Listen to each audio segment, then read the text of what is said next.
अब हमारी lab number 8 है system reduction and non linearity analysis के। हम सिस्टम को रिड्यूस कैसे करते हैं। अगर हमारे पास डिफरेंट ब्लॉक्स आ जाते हैं सीरीज पैरेलल फीडबैक में, तो हम उनको रिड्यूस करके एक सिंगल ट्रांसफर फंक्शन कैसे फाइंड कर सकते हैं। जैसे लैब नंबर 7 में भी हम थोड़ा सा उसका एनालिसिस किया था, तो अब लैब नंबर 8 में उसको थोड़ी डिटेल से देख लेंगे। और उसके बाद नॉन लिनियरिटी कुछ नॉन लिनियरिटी सिस्टम पे अप्लाई करेंगे और फिर उसको एनालाइज करेंगे। तो सबसे पहले आ जाते हैं कैस्केडेड सिस्टम फॉर्म। जब हमारे पास जैसे G1 G2 G3 है, यहाँ पर सीरीज में है, तो हम इनको क्या करते हैं मल्टीप्लाई कर रहे होते हैं। G3 G2 G1 इनको मल्टीप्लाई करेंगे आर एफ एस और आउटपुट हमारे पास सी एफ एस, तो हमारे पास एक ट्रांसफर फंक्शन आ जाएगा। तो इसके लिए हम कमांड यूज करेंगे सीरीज, SERIES सीरीज। सीरीज में ये होगा कि हम दो ट्रांसफर फंक्शन जस्ट ले सकते हैं, G1 G2 लेंगे, फिर उसके बाद इन दोनों का जो रिजल्टेंट आएगा उसको G3 के साथ सीरीज कर देंगे। इसमें ये भी नहीं है कि आप इनको आगे पीछे भी कर सकते हैं, क्योंकि मल्टीप्लाई हो रहे हैं। G1 G3 से मल्टीप्लाई हो गए, फिर G2 से मल्टीप्लाई हो, बात एक ही है। तो हम G3 G2 को पहले सीरीज कर सकते हैं, G1 को बाद में सीरीज कर सकते हैं। उसके बाद हम पैरेलल फॉर्म में आ जाते हैं। व्हेन टू और मोर सब system are connected in parallel, parallel में होंगे तो हमारे पास इस तरह सपोज ये है G1 G2 G3, तो ये आपस में एड अप हो रहे हैं या सब्ट्रैक्ट हो रहे हैं, जो भी हो रहे हैं, हमारे पास ये रिजल्टेंट इस तरह आ जाएगा G1 plus G2 plus G3। अगर माइनस हो रहे हैं G1 plus minus G2 minus G3, तो हम ये कर सकते हैं, तो हमारे पास आउटपुट आ रहा होगा इस तरह। तो इसके लिए हम कमांड यूज करेंगे पैरेलल। पैरेलल में भी हम दो सिस्टम एट अ टाइम दे सकते हैं, दो से ज़्यादा नहीं दे सकते, लेकिन आप इनकी ऑर्डर चेंज कर सकते हैं। तो उसके बाद आ जाता है हमारे पास फीडबैक सिस्टम। फीडबैक में हमारे पास देखें इस तरह का सिस्टम होता है कि हमारे पास ये GFS है, इसको हम फीडबैक कर रहे हैं HFS के थ्रू। ये पॉजिटिव फीडबैक भी हो सकता है और नेगेटिव फीडबैक भी हो सकता है। लेकिन यहाँ पे अब हम जब फीडबैक कमांड यूज करेंगे तो उसका पहला आर्गूमेंट ये GFS होगा, और जो फीडबैक हो रहा है HFS वो सेकंड आर्गूमेंट होगा। और अगर हमारे पास नेगेटिव फीडबैक है तो फीडबैक हमारे पास by default negative feedback command लेती है। अगर हमने पॉजिटिव करना है तो हम क्या करेंगे G1 G2 +1 कर देंगे, तो हमारे पास वो पॉजिटिव फीडबैक आ जाएगा। तो ये हमारे पास जनरल फॉर्म है फीडबैक के लिए। जो सिस्टम आते हैं GFS 1 प्लस GFS HFS, हमारे पास ये सिस्टम की कमांड। अब हमारे पास ये है कि हमने क्या करना है, write a code to find that the equivalent transfer function system using MATLAB command series parallel and feedback. हमने ऑलरेडी इसको किया था, पिछली लैब में कर लिए कि इन दोनों को फीडबैक कर लेंगे, फिर इसका जो रिजल्ट आएगा इसके साथ सीरीज कर लेंगे और इसको होल फीडबैक करके हमारे पास रिजल्ट आ जाएगा। तो हमारे पास ये एक सिस्टम आ जाएगा, इसका ट्रांसफर फंक्शन आपने फाइंड करना है। फिर दूसरा हमारे पास ये आ जाएगा। अगर ये आपके पास मसला कर रहा हो S² तो आपने 1/S² कर देना है, लेकिन मसला नहीं करेगा। तो आपने क्या करना है, इन दोनों सिस्टम को सीरीज पैरेलल और फीडबैक के थ्रू इनको सॉल्व करना है। फिर उसके बाद हम क्या करते हैं, कुछ नॉन लिनियरिटी सिस्टम में अप्लाई करते हैं।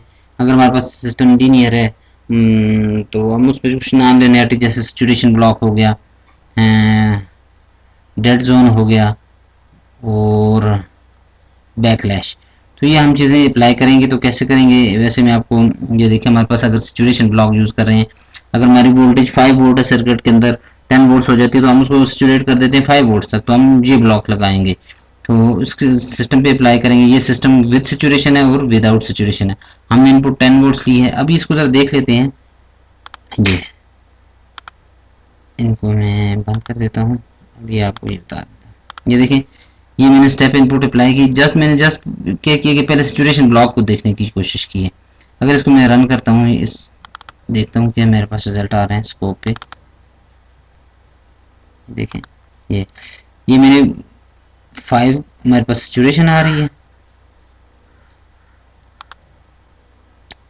ये मेरे पास फर्स्ट जो है, ये सेकंड वन जो है ये इस तरह आ रहा है। तो अगर मैं इसको रन करता हूँ, ये देखिए मैंने सिस्टम पे अप्लाई भी कर दिया है, सैचुरेशन ब्लॉक भी मैंने ले लिया है। तो यहाँ से अगर आप ये देखें, ये जस्ट मैंने सैचुरेशन ब्लॉक को पहले चेक किया है। सैचुरेशन ब्लॉक की ये विदाउट सैचुरेशन है तो 5 आ रहा है, विद सैचुरेशन मेरे पास ये 10 आ रहा है। ठीक है, ये थोड़ा सा गलत हो गया मुझे लगता है, इसको देख लेते हैं। फाइनल वैल्यू 10 है, ठीक है। तो ये 10 जो है,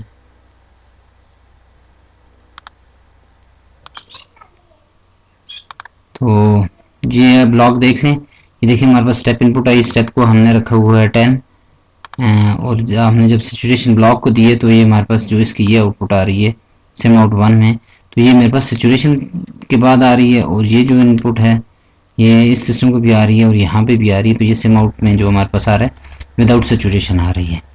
तो यहाँ पे अगर इसको मैं रन करता हूँ, ये देखें विद सेचुरेशन, विदाउट सेचुरेशन देखें ये मेरे पास 10 है तो 10 ही आ रहा है, सेचुरेट किया उसको 5 पे तो मेरे पास ये 5 आ गया। तो जब इसको सिस्टम पे अप्लाई किया ये देखें विद सेचुरेशन, ये देखें पे अगर हमने कुछ वैल्यूज रखी हुई थी तो ये यहाँ पे आ गया, विदाउट सेचुरेशन ये हमारे पास रिस्पॉन्स ये आ गया।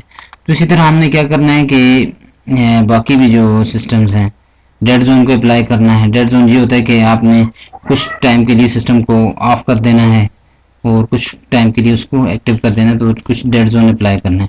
इस तरह आपके पास बैकलैश है, इसको इफेक्ट देखना है आपने तो इसका सिस्टम पे क्या इफेक्ट पड़ रहा है। ये ब्लॉक डायग्राम्स बनी हुई है, आपने एज इट इज़ इनको सिमुलिंग में अप्लाई करना है।